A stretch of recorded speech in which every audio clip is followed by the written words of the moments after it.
නමෝ තස්ස භගවතෝ අරහතෝ සම්මා සම්බුද්දස්ස.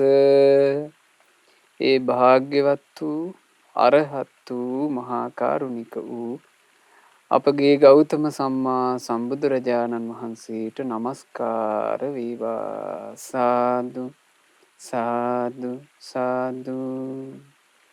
අපගේ ගුරු දේවෝත්තම පරම පූජනීය පින්වත් ලොකු ස්වාමීන් වහන්සේ නිදුක්ව නිරෝගව දීර්ඝායුෂ සම්පන්නියම ලබත්වා. සාදු සාදු සාදු. පූජනීය ගරුතර මහා සංඝරත්නයන් අවසරයි. වාසනාවන්ත සදහවත් පින්වතුනි, ජීවිතයේ ගෙවනකොට ඕනෑ තරම් බාධා, කරදර, කංකටොළු අපට පැමිණෙනවා. ඒවාට මුහුණ දීගෙන තමයි පින්වතුනි අපි අපේ ජීවිතය ගත කළ යුත්තේ. මේ ජීවිතයට පේන බාධා කරදර වේවා, නොපෙනෙන බාධා කරදර වේවා හට ගන්නකොට අපේ ළඟ තියෙනවා නම් පින්වතුනි බලවත්ව පිහිටි තෙරුවන් සරණ. බලවත්ව පිහිටි තෙරුවන් සරණ කියලා කියන්නේ බුදුරජාණන් වහන්සේගේ සරණ, බුදුරජාණන් වහන්සේ ගැන විශ්වාසය, බුදුරජාණන් වහන්සේ ගැන තියෙන ප්‍රසාදය අපිට බලවත්ව තියෙනවා නම්, බුදුරජාණන් වහන්සේ දේශනා කරපු උතුම් සද්ධර්මයේ ගැන විශ්වාසය, සද්ධර්මයේ සරණ ගැන පැහැදීම අපිට බලවත්ව තියෙනවා නම්, ඊළඟට බුදුරජාණන් වහන්සේගේ ධර්මයේ ප්‍රගුණ කරලා සැපයටපත් වෙච්චි, ධර්මයේ ප්‍රගුණ කරන්නට මහන්සි වෙන උතුම් ශ්‍රාවක සංගරුවන ගැන අපේ හිතේ පැහැදීමක්, අපේ හිතේ ඒ සරණ ගැන යම් හැඟීමක් තියෙනවා නම් බලවත්ව ඒ තෙරුවන් සරණ අපිට පේන බාධා දුරු කරගන්නටත්, නොපෙනෙන බාධා දුරු කරගන්නටත් ඒකාන්ත කොට හේතු වෙනවාමයි. පින්වතුනි, තෙරුවන් සරණ නිසාමනේ මිනිසුන්ගේ දුක් සංසිඳෙන්නේ. සංසාරගත සත්‍යයේ දුක් සංසිඳියන්නේ කුමක් නිසාද? තෙරුවන් සරණ නිසා. බුදුරජාණන් වහන්සේ නිසානේ දේශනා කළේ ඒතං කෝ සරණං කේමං. තෙරුවන් සරණමයි බියරහිත සරණ. ඒතං සරණ මුත්තමං. තෙරුවන් සරණමයි උතුම් සරණ. ඒතං සරණ මාගම්ම සබ්බ දුක්ඛා පමුච්චති. ඒ සරණට පැමිණෙන අය සියලු දුක් වලින් නිදහස් වෙනවා කියලා වදාළේ. එතකොට මේ විඳව වෙන දුක් අන්දරාවෙන් අපිට නිදහස් වෙන්න තියෙන්නේ තෙරුවන් සරණ ඇතුළේමයි. මේ සියලු දුක් වලින් නිදහස් වුණා නම් යමෙක් මෙලොවේ තෙරුවන් සරණ නිසානේ. සියලු රහතන් වහන්සේලා තෙරුවන් සරණ නිසා තමයි මහා දුක්ඛඳින් නිදහස් වුනේ. සියලු මාර්ගඵලලාභී උත්තමයෝ කෙලෙසුන්ගෙන් නිදහස් වුනේ තෙරුවන් සරණ නිසා. සෝවාන් කෙනෙක් සතර අපායෙන් නිදහස් වෙන්නේ තෙරුවන් සරණ නිසා. දුගති භයෙන් සම්පූර්ණයෙන්ම නිදහස් වෙලා සුගති රැකවරණ ලබන්නේ තෙරුවන් සරණ නිසා. මේ සංසාරගත සත්වයාට සුගතියේ ආරක්ෂා වෙලා තමන්ගේ ජීවිතේ ගුණ පුරන්න ලැබෙන්නේ තෙරුවන් සරණ නිසා. ඒ නිසා තෙරුවන් සරණෙන් තමයි අපේ දුක පහව යන්නේ. දුක පහ කරන අසහාය බලයක් තියෙන්නේ තෙරුවන් සරණ ඇතුලේ. බුදු කෙනෙක් ලෝකයට පහළ වෙලා ඒ ලබා දීපු උතුම් සරණ තෙරුවන් සරණ අපි කොයි කාගේ ජීවිතේ එකම සරණ කරගන්නට අපිට වාසනාවන්ත වුණා නේද කියන චිත්ත ප්‍රසාදය ඇති කරගෙන අපි අද මේ ලස්සන ධර්මයේ ශ්‍රවණය කරමු. අද දේශනාවට දායකත්ව දරනු ලබන්නේ දමිත් කොමියුනිකේෂන් වෙහෙරයාය ඇතිලිවැව යන ලිපිනේ පදිංචි පින්වත් ජී.ආර්. දමිත් දේශප්‍රිය මහත්මයා, ඒ.පී. මානෙල් මල්කාන්ති මහත්මිය යන ඒ දෙපළ ඒ පින්වතුන්ගේ ධර්ම දානයේ අරමුණ අදට වසර 9ක් ඒ දෙදෙනාගේ යුග ජීවිතේට විවාහයටපත් වෙලා වසර 9ක් ගත වීම නිමිති කරගෙන ඒ පින්වත් දෙපළගේ ජීවිතේටත් ඒ වගේම මයුමී දියණියගේ ජීවිතේටත් සෙත් ආශිර්වාද ප්‍රාර්ථනා කිරීම තමයි ධර්ම දානයේ ප්‍රධානතම අරමුණ. විශේෂයෙන් බලාපොරොත්තු වෙනවා පැමිණ ඇති සියලු බාහිර කරදර බාධා වියකී ගොස් පවුලේ දියුණුවත් සතුටත් ඇතිවීම පිණිස මේ ධර්ම දාණය අපට ආශිර්වාදයක් වේවා කියන පැතුම. පින්වතුනි, යම් මේ මිනිස්යන්ගේ ජීවිතේ හැබෑවටම සැපසැනසිල්ලි මෙලෝ පරලෝ දෙකේම සැපේ සැනසිල්ල උපදින ආකාරයෙන් ගත කරන්න ලැබෙන්නේ තෙරුවන් සරණ හින්දා. තෙරුවන් සරණ හොඳට මුණ ගැහුනොත් එහෙම මනුස්සයන්ගේ ජීවිතේ ඒ සරණ තුර හරිය ලස්සනට ගොඩනගා ගන්න පුළුවන්. එහෙම ලස්සනට ගොඩනැගිච්ච චරිත කොච්චරනම් අපට අපේ දහම් පොත්වල සඳහන් වෙනවද?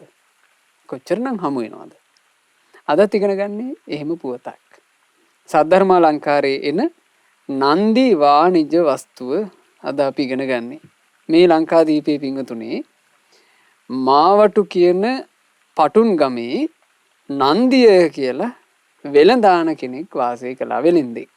ඔහුගේ නම නන්දිය. නන්දිය වෙළෙන්දා කියන අදහසින් තමයි මේ කතා පුවතට වැටෙන්නේ නන්දි වාණිජ කියන නම. මේ නන්දිය වෙළෙන්දා බොහෝම ශ්‍රද්ධා සම්පන්න කෙනෙක්. ඔහු තෙරුවන් සරණ ගිහින් හිටියා. බුද්ධං සරණං ගච්ඡාමි කියලා බුදුරජ සරණ ගොස් සිටියා. ධම්මං සරණං ගච්ඡාමි කියලා සද්ධර්මයේ සරණ ගොස් සිටියා. සංඝං සරණං ගච්ඡාමි කියලා සංගරුවන සරණ ගොස් සිටියා. ඒ තමයි ඔහුගේ සරණ. ඔහුට වෙන සරණක් නැහැ. නන්දි වෙළෙන්දා කියලා කියන්නේ ශ්‍රද්ධාවන්තයෙක්. තුනුරුවන් මටම පිහිටයයි මමත්වය ඇතියහ. තෙරුවන් සරණමයි මට පිහිට කියලා එහෙම හැඟීමක් තිබ්බ කෙනෙක් මෙයා. අපේ මුතුන් මිත්තෝ එහෙමනේ පිංගුතුනේ සරණ ගියේ. නත්ති මේ සරණං අඤ්ඤං බුද්ධෝ මේ සරණං වරං. මට වෙන සරණක් නන්නේ, බුදුරජාණන් වහන්සේ තමයි මට උතුම්ම සරණ. එහෙම නේද සරණ ගියේ. ඉතින් නන්දිය උපාසකතුමා කියලා කියන්නේ එහෙම තෙරුවන් සරණ ගිහිල්ලා බොහොම ගුණ සම්පන්න ජීවිතයක් ගත කරන්නට මහන්සි ගත්ත කෙනෙක්. ඔහු විවාහපත් වෙනවා.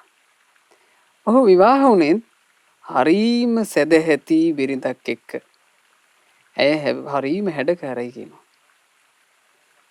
හරි ලස්සන රූප ස්වභාවයක් තිබුණු හැඩකාර බිරිඳක් මේ නන්දිය වෙළෙන්දා කැඳාගෙන ආවා. ඇයත් ශ්‍රද්ධාවන්තයි. ඇයත් තෙරුවනමයි මට පිහිට කියලා තමන්ගේ ජීවිතය ගත කරපු කෙනෙක්. පින්වතුනි, තෙරුවන් සරණේ පිහිටි, තෙරුවනට ගරු සත්කාර කරන, තෙරුවන් සරණම ජීවිතේ එකම සරණ කරගත්ත ස්ත්‍රියාවක් සහ පුරුෂයෙක් එකතු වුණොත් විවාහයේදී ඒ ජීවිතේ කොච්චරන ලස්සන වේවිද? ඇයි හේතුව? ඒ දෙන්නාම පිනට ලැබි. දෙදෙනාම සීලවන්තයි. දෙදෙනාම ගුණ පුරන්න කැමති. මෙහෙම ජීවිතයක් ගත වෙනකොට පින්වතුනි, ඒ දෙන්නාගේම අදහස් වලින් ඒ දෙන්න ගොඩක් වෙලාවට සමීපයි. ඒ බඳු ජීවිතයක් කොච්චර සුවපහසුවෙන් ගත කරන්න පුළුවන්ද? එනිසා දෙදෙනාම තෙරුවන් සරණ ගිහිල්ලා තෙරුවන් සරණ ගියපු උපාසක උපාසිකාවෝ විදිහට යම් විවාහ ජීවිතයක් ගත වෙනවා නම් ඒ විවාහ ජීවිතේ අර ධර්මීය ආශිර්වාදයේ ලබානේ ගත වෙන්නේ. ඒ විවාහ ජීවිතේට වරදින්නේ. දැන් බුදුරජාණන් වහන්සේ දේශනා කළා තෙරුවන් සරණ ගියපු බිරිඳක් සහ ස්වාමි පුරුෂයෙක් අන්‍යෝන්‍ය වශයෙන් උපකාර කරගන්න හැටි. හැමතිස්සෙම ස්වාමි පුරුෂයා බිරිඳට අනුග්‍රහ කරනවා කියන කාරණා පහකින්. ඒවා ස්වාමි පුරුෂයෙකුගෙන් බිරිඳකට ඉටු විය යුතුයකම් වගකීම්. ස්වාමි පුරුෂයා හැමතිස්සෙම බිරිඳට කතා බස් කරන්න ඕන කියනවා. හොඳට ගරුසරු ඇතිව. ගෞරවයෙන් කතා කරන්න ඕන. තමන් ළඟ වෙන කවුරු හරි හිටියත් නැතත් බිරිඳට ගෞරවයෙන්ම කතා කරන්න ඕන. බිරිඳට ගෞරවයෙන් ස්නේහයෙන් ආමන්ත්‍රණය කිරීම ස්වාමි පුරුෂයෙක්ගෙන් සිද්ධ වෙන්න ඕන දෙයක්. ඊළඟට බිරිඳට කවදාවත් අවමන් කරන වචන, බිරිඳව හෙලා දකින වචන, පහත් කරන වචන ස්වාමි පුරුෂයෙක් කතා නොකළ යුතුයි. පිරිස හිටියත් නැතත්, විශේෂයෙන් පිරිස ඉන්න තැනක හිතන්නකෝ බිරිඳකට මිනිස්සෙක් හෙලා දැකලා වගේ කතා කළොත් මුළු පෞල් ජීවිතේටම ඒක කැලලක් විදිහට හිටින්නේ නැද්ද? සෑහෙන ප්‍රශ්නයක් වෙනවා. ධර්මයේ තුල හික්මමින් කෙනෙක් පෞල් ජීවිතය ගත කරනකොට ඒ ස්වාමි පුරුෂයා බිරිඳට කවදාවත් අවමන් කරන්නේ නැහැ මං කියලා ඉතින් අදහසක ඉන්නවා. ඊළඟට ස්වාමි පුරුෂයා බිරිඳගේ විශ්වාසය රකින්න ඕනේ. බිරිඳගේ විශ්වාසය රකින්නවා කියලා කියන්නේ මොකද්ද? කිසි කලෙක ස්වකීය භාර්යාව ඉක්මවා වෙනත් ස්ත්‍රීන් කරා නොයා යුත්තේ. පර ස්ත්‍රී සේවනයෙන් වළකින්න ඕනේ. තමන් ආදරය කරන, තමන්ටත් ආදරය කරන, තමන්ගේ බිරිඳගේ විශ්වාසය රකින්නවා කියලා කියන්නේ ස්වාමි පුරුෂයෙකුට තියෙන යුතුයකමක්, වගකීමක්. ඊළඟට හැමතිස්සෙම නිවසේ කටයුතු වලදී ස්වාමි පුරුෂයා තමන්ගේ බිරිඳට ප්‍රධානත්වය දෙන්න ඕන. මේ නිවසේ යම් කටයුත්තක් කරනකොට ඒක කොහොමද කරන්නේ කියන එකේදී බිරිඳත් එක්ක කතා බහ කරම කටයුතු කරන්න ඕන. කවදාවත් තමන්ගේ තනි තීරණයට එක වැඩ කරන්න හොඳ නැහැ ස්වාමි පුරුෂයෙක්. ඊළඟට බුදුරජාන් වහන්සේ දේශනා කළා කලින් කලට තමන්ගේ ආදරණීය බිරිඳට එයා කැමති දේවල් ගෙනත් දීලා, තෑගි භෝග දීලා එයාගේ හිත සතුටටපත් කරනවා. ඒක ස්වාමි පුරුෂය ජීවිත කාලෙම කරන්න ඕන දෙයක්. තමන්ගේ බිරිඳ සතුටු වෙන දේවල්, එයා කැමති දේවල් ස්වාමි පුරුෂයා හොඳට අඳුන ගන්න ඕනේ. අඳුනගත්තට පස්සේ කලින් කලට එයාට තෑගි භෝග ගිහින් දීලා එයාව සතුටටපත් කරන්න ඕනේ. ඒක ස්වාමි පුරුෂයෙක් විසින් බිරිඳකට කළ යුතු දේ. බිරිඳක් විසින් කොහොමද ස්වාමි පුරුෂයා කෙරෙහි කටයුතු කළ යුත්තේ? ස්වාමි පුරුෂයාට හැමතිස්සෙම කලට වෙලාවට අවශ්‍ය දේවල් කරලා දෙන්න ඕන බිරිඳ. ස්වාමි පුරුෂයාට සමහර වෙලාවට මේ අමතක දේවල් තියෙන්න පුළුවන්. බිරිඳ ඒවා දැනගෙන මතක තියාගෙන ස්වාමි පුරුෂයාට කලට වෙලාවට ඒවා මතක් කරලා, කලට වෙලාවට ඒවා සූදානම් කරලා, ආහාර පාන ටිකේ ඉඳලා හැමදේම ස්වාමි පුරුෂයාට කලට වෙලාවට කරලා දෙන්න බිරිඳක් කැප වෙන්න ඕන. මේක බිරිඳකින් වෙන්න ඕන දෙයක්.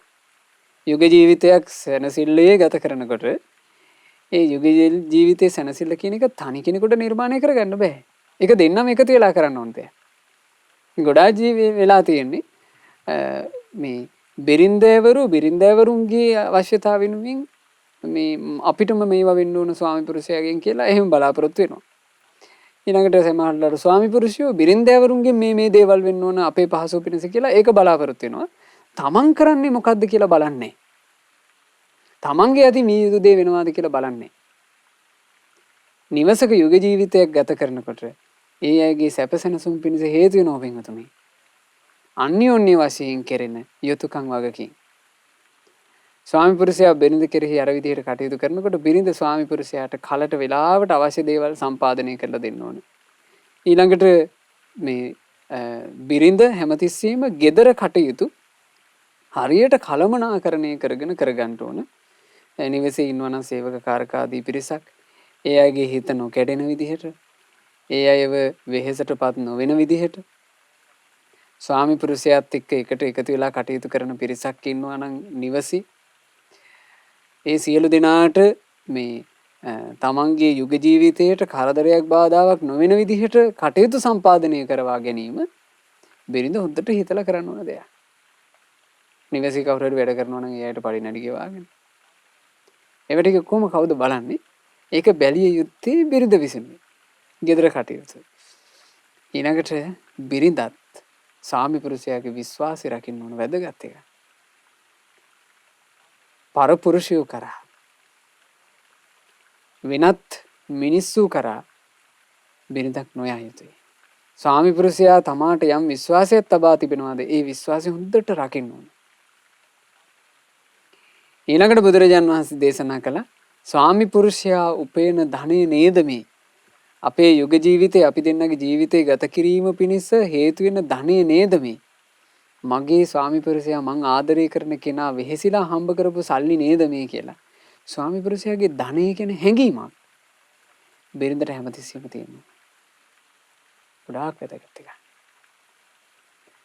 තමන්ගේ ස්වාමි පුරුෂයා හරි හම්බ කරන ධනෙ ගැන බිරිඳට ලොකු හැඟීමක් තියෙනවා. අපි හිතමු දෙන්නම රස්සා කරනවා කියලා. දෙන්නම රැකියා කරනවා නම් දෙන්නට මේ හැඟීම තියෙනවා.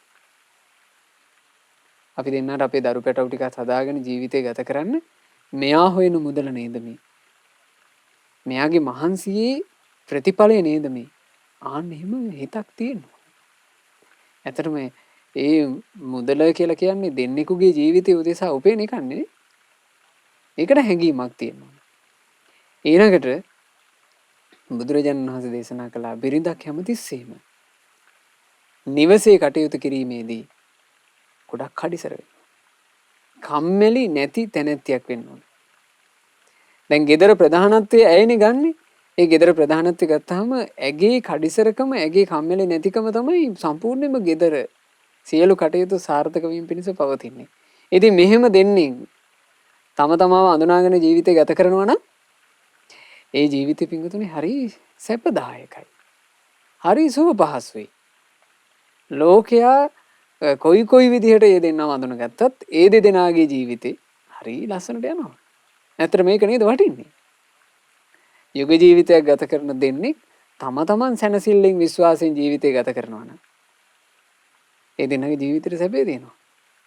බාහිර මිනිස්සු කොච්චර ಗುಣ කිව්වත් වැඩක් තියනවද? තමන්ගේ ජීවිතයේ අභ්‍යන්තරේ සැනසෙල්ලක් නැත්තම්. අභ්‍යන්තරේ සැනසෙල්ල නැති වෙන්න හේතු වෙනවා මේ යුතුයකම් වගකීම් හරියට ඉෂ්ට සිද්ධ නොවීම. ඉතින් මේ නන්දි වාණිජ නන්දිය කියන වෙලෙන්දා තමන්ගේ ආදරණීය බිරිඳත් එක්ක තෙරුවන් සරණ ගියපු ශ්‍රාවක ශ්‍රාවිකාව විදිහට බොහොම සැපසේ පින් දහමුත් කරගෙන සිල්පදත් රක්ෂා කරගෙන යුග ජීවිතය ගත කළා. දැන් විවාහ ජීවිතය ගත කරනකොට ඔන්න අවුරුදු 3ක් ගෙවි ගියා. අවුරුදු 3ක් ගත වෙනකොට මේ නන්දිය වෙලෙන්දාට වෙලඳාම් කටයුතු වල මේ යම් වැඩක් උදෙසාම ලංකාවෙන් පොඩ්ඩක් එළියට යන්න සිද්ධ වුණා. නැගුණා. ඒ කාලේ නෞකාවලින් ඉතින් මේ ලංකාවෙන් ඊතරට යන්න තියෙන්නේ. නැගිලා යම් කටයුත්තක් පිණිස මුහුදෙන් ඊතරට ගියා. මේ වෙනකොට තමන්ගේ බිරිඳත් එක්ක විවාහ වෙලා 3 අවුරුද්දක් ගත වෙලා තිබුණේ. මේ නන්දිය කියන ස්වාමි පුරුෂයා රටින් එළියේ ඉද්දී දැන් අර බිරිඳ ඒ සිටු ගෙදර කටයුතු ඔක්කොම බලාගෙන ඇයි වාසය කරනවා. ඔය අතරේ ආණ්ඩුවේ පොඩි ඇමතිවරු වෙනස් කිරීමක් කළා. ඒ කාලේ රජුරෝ මේ මාවටෝ කියන පටුන් ගමේ කටයුතු බලන ඇමතියාව මාරු කළා. අලුතෙන් ඇමතියෙක්ව පත් කළා සිව කියලා. මේ සිව කියන අමාත්‍යවරයා පත් වුණාට පස්සේ අර ඇමති කෙනෙක් අලුතින් පත් වීපු විච්චි ගමන් ඒ කාලේ තිබිලා තියෙනවා සිරිතක්. ඒ ඇමතියා Tamanට අයිති භූමි භාගයේ පෙරහැරකින් යනවා. ජනයාට බලා ගැනීම පිණිසත් Tamanට අයිති භූමි භාගයේ සම්බන්ධයෙන් ඇමතියාට සියලු කටයුතු දැන ගැනීම පිණිසත් ඒක හේතු වෙන්නේ නැති ඒ කාලේ තිබ්බ එකක්. ඉතින් නගරේ සම්පූර්ණයෙන්ම සරසලා මේ අමාත්‍යවරයා අලුතින් පත් වෙච්ච අමාත්‍යවරයා පෙරහැරකින් ඉතින් යනවා. මේ පෙරහැර යනකොට එයා යන්නේ අසෑ පිටේ නැගලා. එයා වෙනුවෙන් ඉතින් ඔයෙක් නැටුම් ගෙයුම් ආදී තියෙනවා. ඉතින් මේක ලස්සනයි. ලස්සනින්ද මිනිස්සු මේක බලන්න එනවා. අර නන්දිය උපාසකතුමාගේ ආදරණීය බිරිඳත් මේ පෙරහැර බලන්න ඇයි පාරට ආවේ නැහැ. ඇයි තමන්ගේ මන්දිරේ තමන්ගේ ගෙදර ඉඳලාම ගෙදර තිබුණ පුංචි සඳලු තලයක් වගේ කියලා. ඒකට ඇවිල්ලා පාර දිහා බලාගෙන හිටියා. ඇයි මෙහෙම බලාගෙන ඉඳි මේ සිව ඇමතිය දැන් අස්සය පිටේ නැගලා හුම යනවා. යද්දි වටපිට බලනකොට අර ස්ත්‍රියව දැක්කා. දැක්ක ගමන් මොහු සම්පූර්ණයෙන් වසඟුණා ඒ රූපෙට. වසඟ වෙලා මෙහි මොහු ඒ දිහා බලාගෙන හිටියා. එතකොට අර නන්දි උපාසකතුමාගේ බිරිඳ බොහොම වැදගත් විදියට හිනාවක් පාලා එයාක බලාගත්තා. සාමාන්‍ය මිනිසෙක් මූණට මූණ බැලුවාම එහෙම වැදගත් මිනිසෙක් බලපුවාම දැන් අමාත්‍යවරයෙන්නේ හිනා වුණා. හිනා වෙලා එයාක බලාගත්තා. එතකොට නිකන් මේ සිව ඇමතියාට හිතුණා ඈ මට කැමති කියලා හිතුවිල්ලක් ඇති වුණා. පෙරහැර ඉවරුණාට පස්සේ සේවකයෙක්ව යවලා ඈ ගැන තොරතුරු දැනගන්නවා. බලනකොට ඈ විවාහකයි. ඈ විවාහක වුණාට දැන් මේ සිව අමාත්‍යයාට ඇගේ පහස ඕනෙමයි. සිව ඇමතියා කලේ මේ තමන්ගේ අමාත්‍ය නිවසේ ඉන්න සේවිකාවක්ව කැඳවලා ඒ සේවිකාවගේ අතට සල්ලි දුන්නා. කහවණු. කහවණු දීලා ලස්සනට තෑග්ගක් හදලා ඒකත් එක්ක සේවිකාවෝ පිටත් කළා අර ගෙදෙට්ට නන්දිගේ ගෙදෙට්ට පිටත් කළා අයිති යෝජනාවක් කළා. මං නුඹත් එක්ක වාසය කරන්න කැමතියි කියලා. එතකොට නන්දි උපාසකතුමාගේ බිරිඳ මේ යෝජනාව වැදගත් විදිහට ප්‍රතික්ෂේප කළා. අනේ නෑ මං ස්වාමි පුරුෂයෙක් ඉන්න කෙනෙක් මම මගේ ස්වාමි පුරුෂයාව ඉක්මවා යන තැනෙත්තියක් නෙවෙයි මං සීලවන්තියක්. මං සිල්පද ආරක්ෂා කරන කෙනෙක්. මමයි ස්වාමි පුරුෂයයි දෙන්නම තෙරුවන් සරණ ගිහින් ඉන්නේ. තෙරුවන් සරණ ගියපු මං වගේ කෙනෙකුට ඔය වගේ යෝජනාවක් කරන්න එපා කියලා වැදගත් විදිහට යලි පණිවිඩයක් යවුවා. මේ අමාත්‍ය මේක තේරුම් ගන්නෑ. ආයෙ පරාත් තෑගි බෝගත් එක්ක සේවිකාවෝ අතේ පණිවිඩ වෙනවා. දෙතුන් විටක් මේක වුණා. තුන්වෙනි අවස්ථාවේ මේක වෙනකොට මේ බිරිඳ කල්පනා කළා මේක හරියන්නේ නැහැ. මේ අමාත්‍යවරයා තේරුම් ගන්නෑ. මේ අමාත්‍යවරයාට මම මේක හොඳින් කියලා හරියන්නේ නැහැ. බොහොම සැර පණිවිඩයක් එව්වා. මම ස්වාමි පුරුෂයෙක් ඉන්න බිරිඳක්. ඒ නිසා අමාත්‍ය තමුන්නේ වැදගත්කම රැකගෙන ඉන්න. මං වගේ බිරිඳකට ওই වගේ අයිති යෝජනා කරන්න එපා. තමුන්ගේ වැදගත්කම ආරක්ෂා කරගෙන පාඩුවේ ඉන්න කියලා පණිවිඩය යවුවා. ටික සැර එකක්. එතකොට මේ පණිවිඩය ගිහිල්ලා සේවිකාව කිව්වහම මේ ඇමතියක් කිපුණා. කිපිලා කල්පනා කළා මේ ස්ත්‍රියාවගේ මේ ආඩම්බරකම් ඔක්කොම තියෙන්නේ මේ ආඩම්බරකම සම්පූර්ණයෙන්ම තියෙන්නේ සාම්පුරුෂයා ඉන්න හින්දානේ. හොඳයි. මම මුලින් බලා ගන්නකො ස්වාමි පුරුෂයා ගැන. ස්වාමි පුරුෂයා ඉවරයක් කරාට පස්සේ මං තමුන් ගැන බලා ගන්න. මේ මේතු බලන්න දැන් ඒ මුළු පටුන්ගම බලාගන්න ඇමතියාත් එක්ක තමයි දැන් මේ ගැට්ටනේ හැදුනේ. ගුණයක් ආරක්ෂා කරන්න ගියාම පින්වතුනි ඒ වගේ අර්බුදකාරී තත්ත්ව හට ගන්න පුළුවන්. හැබැයි කවදාවත් ගුණය වනසා ගන්න හොඳ නැහැ. බලන්න ඇයට අර ඇමතියාගෙන් අර වගේ යෝජනාවක් එනකොට ඇයට ඕන තරම් අවස්ථාව තිබුණා. තමන්ගේ ස්වාමි පුරුෂයා මුහුදෙන් එතර ඉන්නේ. කවුරුත් දන්නේ. ඒ ඇමතියත් එක්ක ඇසුරක් පවත්වන්න ඇයට ඉඩ තිබුණා. නමුත් ඇය තෙරුවන් සරණ ගියපු තැනැත්තියක්. ඇය සීලයට ගෞරව කරන තැනැත්තියක්. දුස්සීලකමේ ආදීනව දන්නා තැනැත්තියක්.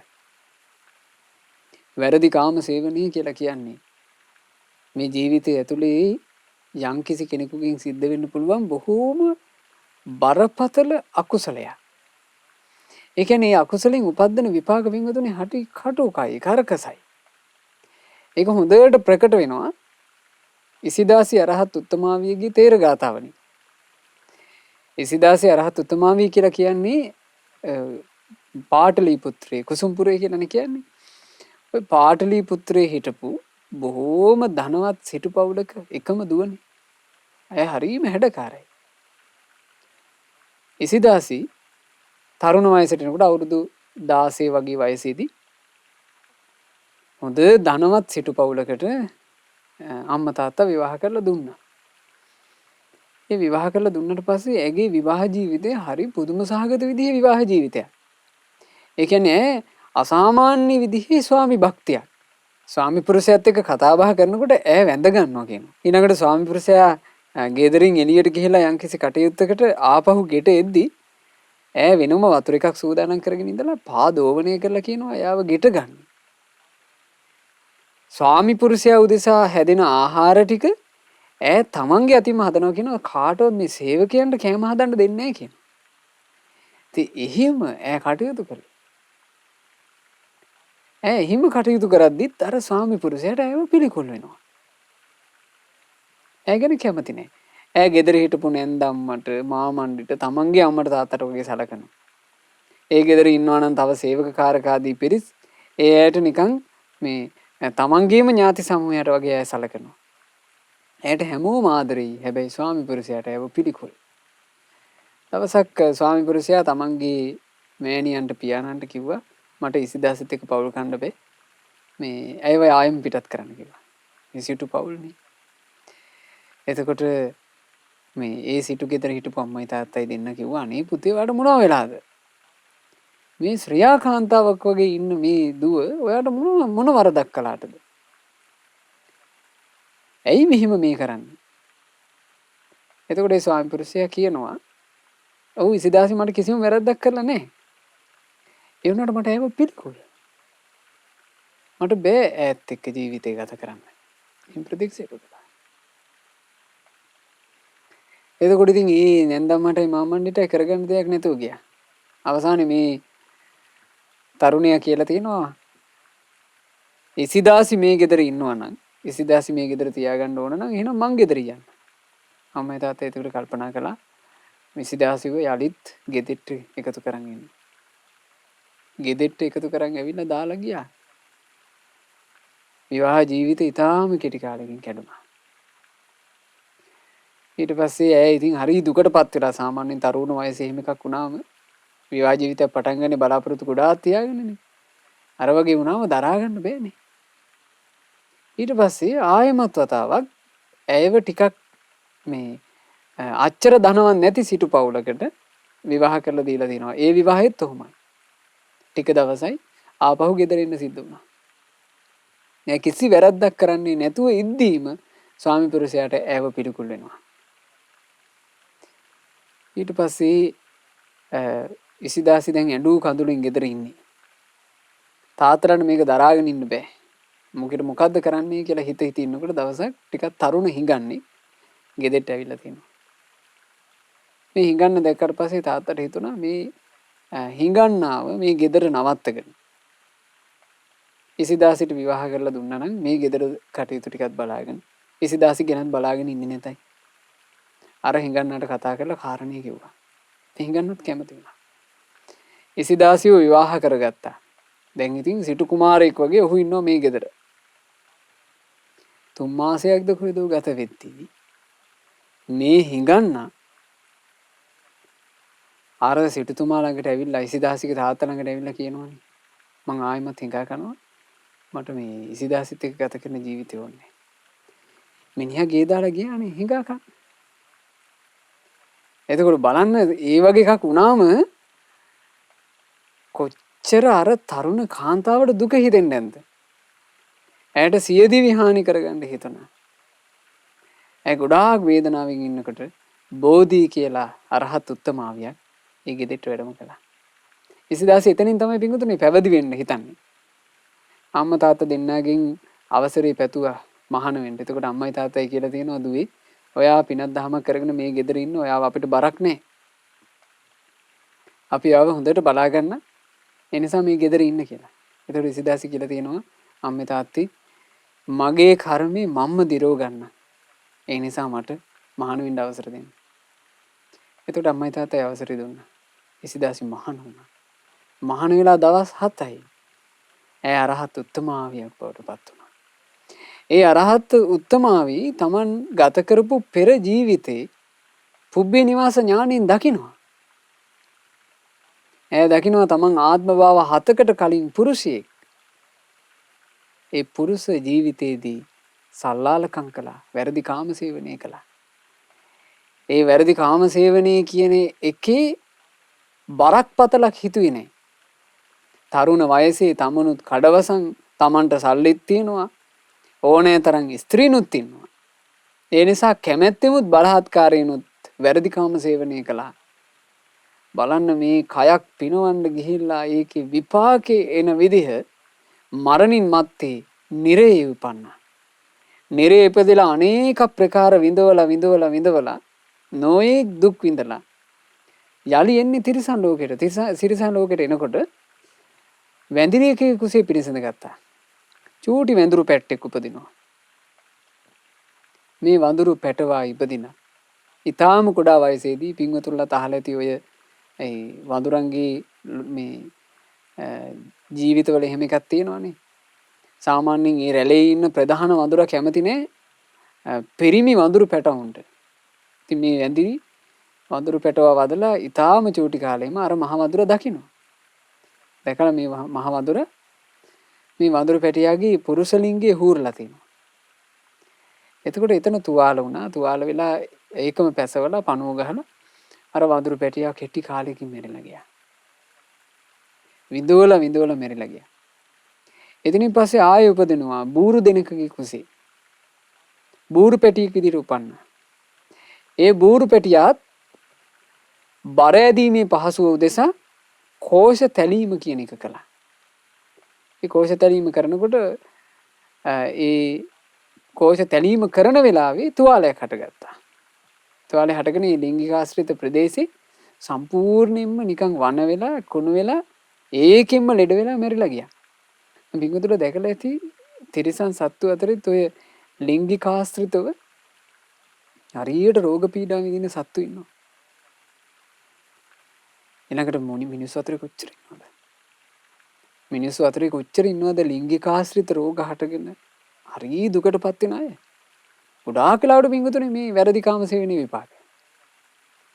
වැරදි කාම සේවනයේ නිසා තිරිසන් යෝනියේ ඉපදිලා අර වගේ ගොඩාක් දුක් විඳා. ඒ විදිහටම හරක් පැටියෙක් වෙලා ඉපදිලා දුක් විඳලා තියෙනවා. ඊට පස්සේ ඔහොම ඇවිල්ලා පින්වතුනේ මනුස්ස ලෝකෙට එනවා. මේ මනුස්ස ලෝකෙට එනකොට ස්ත්‍රියාවකුත් නෙමෙයි පුරුෂයෙකුත් නෙමෙයි. සමාජයෙන් කොන් වෙන, සමාජයේ නින්දාවට අපහාසයට ලක් වෙන ආන්න එහෙම ජීවිතයක් ලැබුවා.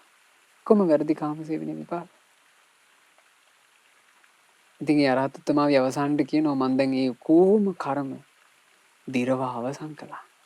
මට ආයෙත් සංසාරේට ඒ කර්ම නැහැ කියලා. ඒ නිසා බලන්න දැන් එක ජීවිතයක ඒ සල්ලාලකම කරලා ජීවිත කීයක් විඳවනවද? මේ ධර්මයන් දැනගෙන ඉන්න කෙනෙක්, බුදුරජාන් වහන්සේගේ ධර්මයේ ගැන හිත පහන් කරගෙන ඉන්න කෙනෙක් කවදාවත් ඉබඳු ලාමක පාප කර්ම වලට නෙමෙන්නේ. ඉතින් මේ නන්දිය උපාසකතුමාගේ ආදරණීය බිරිඳත් බුදුරජාන් වහන්සේගේ ධර්මයේ ගැන පහන් සිත් ඇතුව හිටපු කෙනෙන්නේ. ඒ නිසා අර සිව ඇමතියාගේ ඒ අයුතු යෝජනාවට ඇය කැමති වුණේ නැහැ. දැන් සිව ඇමතියා කේන්තියෙන් සිව අමාත්‍යවරයා නන්දිය උපාසකතුමාව නන්දිය වෙලෙන්දාව ඝාතනය කරන්න හිතුවා. ඒ ඝාතනය කරන්න හිතුවේ ගුරුකමක් කරලා. ඉතින් හොඳ දක්ෂ ගුරෙක්ව ගෙන්නවා. ගෙන්නලා මේක සිද්ධ කරලා තියෙන්නේ සිය ගණන් මලමිනී ඇති මහවටුවේ සොහන් පොළට ගිහිල්ලා. සොහනේ තමයි මේ අමුතු ගුරුකම කරලා තියෙන්නේ. මේක හරි අමුතු පහේ ගුරුකමක් පින්වතුනි. අර යකදුරා මතුරනකොට යකෙක් මලමිනියකට ආවේශ වෙනවා කියනවා. යකදුරා මතුරද්දී මේ මලමිනියකට යකෙක් ආවේශ වුණා. මලකඳ නැගිට්ටා. නැගිට මලකඳට යකදුරා දෙනවා කඩුව. දැන් මේක මධ්‍යම රාත්‍රී රෑ 12ට සිද්ධ කරලා තියෙනවා. කඩුව දීලා යකාට වැඩේ පවරනවා මොකද්ද? නන්දිය උපාසකගේ හිස අරගෙන වර කිව්වා. දැන් නන්දිය උපාසක මේ වෙලාවේ ඉන්නේ මුහුද මැද නැවේ. ඔහු එතර ඉඳලා ලංකාවට එමින් ඉන්නවා. යකාට වැඩේ පැවරුණා. යකා මලකඳත් ඇදගෙන අර කඩුව අමෝරාගෙන යනවා. මහා බල සම්පන්න යකෙක්. මේ යකා මුහුදු වතුර මතින් වතුර කපාගෙන වේගෙන් ගියා කියනවා නැව වෙත. දැන් නැවට එනකොට මිනිස්සු එළිය පහළ ඉන්නවනේ. මේ මිනිස්සු දැක්ක දුරින්ම කඩුවකුත් අරගෙන මේ බාගෙට කුණු වෙච්ච මලකඳක් මෙහෙම එනවා. දැනගත්තා එකත් එකටම මේ ගුරුකමකින් මොකක් හරි ලොකු අමනුෂ්‍ය බලවේගයක් මේ එන්නේ. අර මිනිස්සු විලාප තියන්න පටන් ගත්තා. එතකොට නන්දි උපාසකතුමා ඉද කැවිලා කියනවා නෑ නෑ කෑකොස්සන් ගහන්න එපා. කෑකොස්සන් ගැහුවාට පළක් නෑ. මරණය කියන එක ඉතින් අපේ ජීවිතේට කොහොමද එන්න තියෙන එකන්නේ. අපිට මේ වෙලාවේ බුදුරජාන් වහන්සේගේ සරණ හැර වෙන සරණක් නෑ. අපි හැමෝම බුදු ගුණ කියමු කියලා නන්දි උපාසකතුමා හඬ නගලා බුදු ගුණ කියන්න පටන් ගත්තා. ඉතිපිසෝ භගවා අරහං සම්මා සම්බුද්ධෝ කියලා හඬ නගලා බුදු ගුණ කිව්වා. එතකොට නැවේම ඉන්න පිරිස බුදු ගුණ කියන්න පටන් ගත්තා. බුදු ගුණ කියනකොට ඒ බුද්ධානුභාවයට අර යකාට සමීප වෙන්න බැරුව ගියා නේවට. යකා මලකඳත් එක්කම හැරුණා. ආයේ වේගෙන් ආවා. දැන් යකාට පවරපු වැඩේ කරගන්න බෑ. යකාගේ බලය ඉක්මවන මහා ආනුභාව සම්පන්න මේ බුදුරජාණන් වහන්සේගේ ගුණ කඳ එතන මේ පිරිස මතුරනවා. බුදුරජාණන් වහන්සේ ගුණ කියනවා. යකාට කරගන්න දෙයක් නැහැ. යකා හැරුණා. කඩුවත් අරගෙන ආවා. කඩුව අරගෙන ඇවිල්ලා අර සිව ඇමතියයි යකදුරයි ඉන්න තැන මල කඳත් අතහැරලා කඩුවත් බිම දාලා යකා යක්පුරයට ගියා. ඊට පස්සේ ඔන්න යකදුරා ආයෙ මතුරනවා. ආයෙ මතුරනකොට අර යකාට එන්න ඕන. ඒක තමයි මෙතෙල්ලේ තියෙන එක. අර හැරිලා ගියපු යකා දැන් ආයෙ එනවා. ආයෙ ඇවිල්ලා මලමිනිය නැගිටව ගත්තා. නැගිටලා යකා ඇහුවා මොකද්ද කෙරෙන්න ඕන? නන්දිය වෙලෙන්දාගේ බෙල්ල කපලා අරගෙන වර කිව්වා. දැන් ඔන්න යකා ආයෙ යනවා. දැන් මිනිස්සු පෙරට වඩා අවදානින් ඉන්නවා. මොකද ආයෙ මේක එන්න පුළුවන් නේ. මිනිස්සු ආයෙ දැක්කා. ආයෙ දැකලා නන්දි උපාසකට කිව්වා අනේ ආයෙ අර කයනවා. එතන නන්දි උපාසක කිව්වා බුදුරජාණන් වහන්සේ අපට දේශනා කළානේ දජග්ග සූත්‍රයේදී බයක් තැති ගැනීමක් ආවොත් බුදුරජුන්ගේ සරණ සිහි කරන්න. එහෙම නැත්නම් ධර්මයේ සරණ සිහි කරන්න කියලා. අපි ධර්මයේ ගුණ සිහි කරමු. මගෙත් එක්කම දහම් ගුණ සජ්ජායනා කරන්න කියලා නන්දි උපාසක හඬ නගලා සෝක්ඛාතෝ භගවතෝ ධම්මෝ කියලා දහම් ගුණ කිව්වා. යකා නැවට කිට්ටු වුණා. එන්න බෑ. ධම්මානුභාවයේ බලයට යකාට ලං වෙන්න බෑ. හැරුණා ආයෙ ගියා. ආයෙමත් අතාවක් මලකඳයි කඩුවයි අත්හැරලා යක්පුරයට ගියා කියනවා. දැන් ඔන්න යකදුරය ආයෙ මතුරනවා. ආයෙ මතුරනකොට යක්පුරයට ගියපු යකාට ආයෙ එන්න වෙනවා. දැන් යකාට නම් මේක එපා වෙනවනේ. යකා තුන්වෙනි පාර ආවේ බලවත් වූ කේන්තියකින්. යකා ඇහුවා මොකෝ මොනවද කරෙන්න ඕන? අර නන්දිය උපාසකගේ හිස අරගෙන වර කිව්වා. යකා කඩුව ගත්තා. මල කඳත් ඇදගෙන ගියා. මිනිස්සු ආයෙ දැකලා නන්දි උපාසකට කියනවා. අනේ ආයෙමත් අතාව කියනවා. එතකොට නන්දි උපාසක කිව්වා බය ගන්නකාරිනේ අපි සංඝ ගුණ සිහි කරමු. සුපටිපන්නෝ භගවතෝ ශාවක සංඝෝ කියලා මහා හඬින් සංඝ ගුණ සජ්ජායනා කළා. ඒ සංඝ ගුණ සජ්ජායනා කරනකොට යකාට ලං වෙන්න බෑ. යක්ෂයා කල්පනා කළා මේ පිරිස පළවෙනි වතාවේ බුදු ගුණ සිහි කළා. ඒ බුද්ධානුභාවයට මට මුකුත් කරගන්න බෑ. මං ආපහු හැරිලා ගියා. ඒත් අර දෙන්නා මේක තේරුම් ගත්තේ නෑ. දෙවෙනි වතාවේ මං එනකොට මේ අය දහම් ගුණ සජ්ජායනා කළා. ඉතින් මට කිට්ටු වෙන්න බෑ. මං ආයෙ හැරී ගියා. අර දෙන්නා ඒක තේරුම් ගන්නෙ නෑ. දැන් මේ තුන්වෙනි වතාවේ මං එනකොට දැන් මෙතන සංඝ ගුණ සජ්ජායනා කරනවා. මට ලං වෙන්න බෑ. දැන් මං ආයෙ ගියත් මේකුන් තේරුම් ගන්නෑ. ආයෙ මොකක් හරි මතුරලා මාව එවයි. මීට වඩා හොඳයි මතුරන දෙන්නාව ඉවර කරා නම් කියලා. යකා යන ගමම්ම යකා යලි හැරිලා මාවටුනේ සොහනට ගියේ. සොහනට යන වේගෙටම යකදුරාගේ හිස කඳින් වෙන් කළා. කඩුව තියෙන යකාගේ අතින් යකදුරාගේ හිස කඳින් වෙන් කළා. සිව ඇමතියාගේ හිස කඳින් වෙන් කළා. දෙන්නව දෙපළු කරලා යකා මල කඳත් ඇත්තරලා යක්පුරයට ගියා. බලන්න පින්වතුනි අපි සරණ තුලත් ගුණය තුලත් රැකිලා හිටියොත් අපිට යම් කෙනෙක් වින කටින්න ලැහැත් වෙනවා නම් ඒක ඒ අයටම අයහපත පිණිස හේතු වෙනවා. ඒ අයටම බලන්න අනිත් කෙනෙකුට විපත ගේන්න ගියා. අන්තිම විපත කොහෙටද කරකුනේ? Tamanටම කරකැවුණා. තමාටම කරකැවිලා ඇවිල්ලා අර අමනුෂ්‍යයා විසින් තමන්ගේ ජීවිතේම තොර කරානේ. නන්දි උපාසකතුමා කලේ තමන්ගේ සරණ රැකගෙන සිටීම සහ තමන්ගේ ගුණේ රැකගෙන සිටීම පමණයි. ඉතින් ඒ නිසා අපේ මේ ජීවිතේ මේක ගොඩාක් වැදගත් එකක්. මේ කතා පුවත නන්දි වාණිජ්‍ය ජාතකයේ හොඳට මතක තියාගන්න. ඉතින් ඒ නිසා මේක ගොඩාක් වැදගත් කතාවක් පින්වතුනි අපට මේ නන්දි වාණිජ්‍ය කතා වස්තුව පින්වතුන්ලා හොඳට මතක තියාගන්න.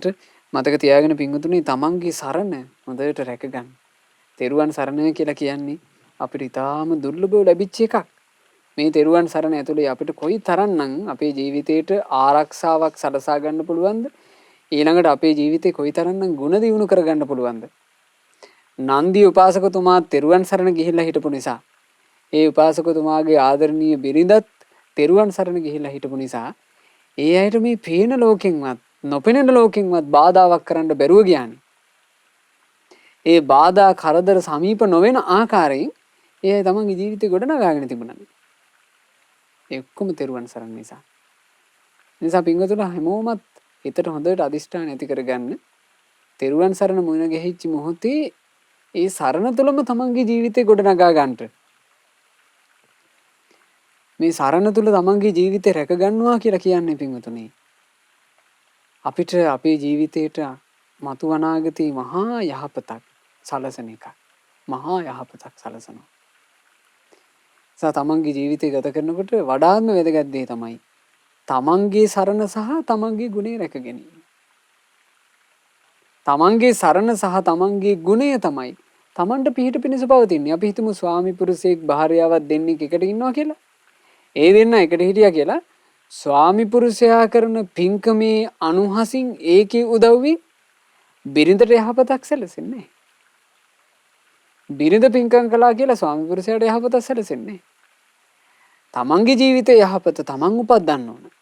බුදුරජාණන් වහන්සේ වදාළේ නැතන් මාතා පිතා කෛරා මේක මව් කරලා දෙන්නෙත් නෑ පියා කරලා දෙන්නෙත් නෑ අඤ්ඤේ වාපිච්ච ඥාතක වෙන නෑයෙක් කරලා දෙන්නෙත් නෑ සම්මාපණි හිතං චිත්තං තමන්ගේ හිත හරි තැනක පිහිටුවාගෙන හරියට කටයුතු කිරීම තමාවයි ශ්‍රේෂ්ඨත්වයටපත් කරන්නේ.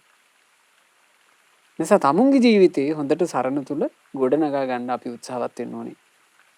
දැන් බුදුරජාණන් වහන්සේ වැඩ හිටපු කාලෙම භාග්‍යතුන් වහන්සේගේ ශාසනයේ එක උපාසක කෙනෙක් හිටියා. ඒ උපාසකතුමා හරිය සීලවන්තයි. ඔහුත් බිරිඳක් කැඳාගෙන ආවා. මේ කැඳාගෙන ආපු බිරිඳ හොඳට සිල්වත්ව ගත කළා. මේ උපාසකතුමාත් ඇයව ගොඩාක් විශ්වාස කළා. ඉතින් මොකක් හෝ කරණක් හේතු කරගෙන ඇය එක අවස්ථාවක වෙනත් පුරුෂයෙක් කෙරෙහි හිත බැඳගත්තා. ඒ පුරුෂයාත් එක්ක ඈ අනාචාරයේ හැසිරුණා. මේක ආරංචි වුණා අර උපාසකතුමාට. ආරංචි වුණාට පස්සේ උපාසකතුමා කෙලින්ම කලේ ගෙදරට ගිහිල්ලා තමන්ගේ බිරිඳට ළඟට එන්න කියලා බිරිඳගෙන් ඇහුවා. සොඳුරි මට ආරංචියක් ඇවිත් තියෙනවා. ඔයා මෙහිම වැරදි ඇවසුරක් පැවැත්වුවාය කියලා. මට කියන්න ඒක ඇත්තද බොරුද? කෙලින්ම ඇහුවා ඔහු. අහනකොට ඇය බොරුවට සපත කළා. ඇයි ඒ වෙලාවේ බේරුමක් කියලා හිතලා බොරුවට සපත කළා. ආනේ මං එහෙම කරයිද කියලා එහෙම බොරුවට සපත කළා. ඒ සපත කරනකොට ඇය වචනයක් කියලා තියෙනවා. මං ওই වැරද්ද කළා නම් මං ඔයාගේ විශ්වාසෙ බින්දනම් මගේ මේ ශරීරය මගේ මේ අඟපසඟ කන්මුඩු බල්ලෙක් ඇට පෑදෙනකම් කන්න ඕන කියලා. ඇයි ඔහොම වචනයක් කිව්වනේ. බලන්න මේ කර්මය කියන එක. තමන් වපුර ගන්න කර්මය තමන්ට අනුභව කරන්න භුක්ති විඳින්න වෙනවා කියන එක පින්වතුනේ. අර උපාසකතුමා මරණින් මත්තේ දෙව්ලොවේ උපන්නා. ඒ උපාසකතුමාත් එක්කම පින්කම් කරපු නිසා අර ස්ත්‍රියව මිය පරලෝ ගිහිල්ලා විමාන ප්‍රේතියක් විදිහට උපන්නා. විමාන ප්‍රේතිය කියලා කියන්නේ പ്രേත ලෝකේ. ඒ പ്രേත ලෝකයේ තුල ගුණයක් දිනු කරන්න පුළුවන් කමක් ඇත්තේ නැහැ. ඇය පෙරේතියක් විදිහට දවසින් අඩක් සැප විඳිනවා. ඉතුරු අඩ ඇගේ සැප ඔක්කොම අතුරු දහන් වෙලා යනවා. ඈ ළඟට දුවගෙන එනවා කියනවා කම්මුඩු බල්ලෝ. ඒ කම්මුඩු බල්ලෝ ඇවිල්ලා ඇගේ ඇට සැකිල්ල මතු වෙනකන් කනවා. එච්චර කද්දීවත් ඇයි මැරෙන්නේ? අර වේදනාව ඔක්කොම උහුලන් ඉන්න ඕනේ. කර්ම විපාකේ. ඒ නිසා පින්වතුනි තමන් ගුණේ ආරක්ෂා කළොත් ඒ ගුණේ රැකවරණේ කාටද? තමාටමයි.